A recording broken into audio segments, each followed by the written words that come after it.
राष्ट्रवादीचे नेते जयंत पाटील यांनी आज साताऱ्यातले भाजपचे नेते मदन भोसलेंची त्यांच्या निवासस्थानी जाऊन भेट घेतली आहे। या दोघांमध्ये तासभर चर्चा झाल्याची माहिती मिळते। ओएसिस फर्टिलिटीच्या तज्ज्ञांनी IVF उपचार पद्धतीद्वारे 1 लाखांहून अधिक जोडप्यांना मातृत्व प्राप्तीचा आनंद दिला आहे।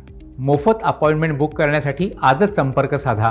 दरम्यान या भेटीदरम्यान जयंत पाटलांनी भाजप नेते मदन भोसलेंना ऑफर दिल्याचीही माहिती सूत्रांनी दिली आहे। जयंत पाटील आणि मदन भोसले यांच्या भेटीने अनेकांच्या भोवया उंचावल्या आहेत। दुसरीकडे अजित पवारांचे शिलेदार जुन्नरचे आमदार अतुल बेनके यांनी पुन्हा एकदा शरद पवारांची भेट घेतली।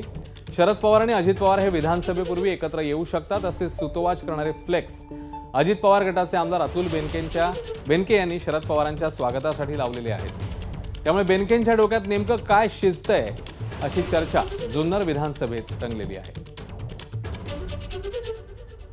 चलू असं प्रत्येक भाजप नेत्यांच्या बरोबर तुमच्या गाठीभेटी सुरू आहेत सध्या।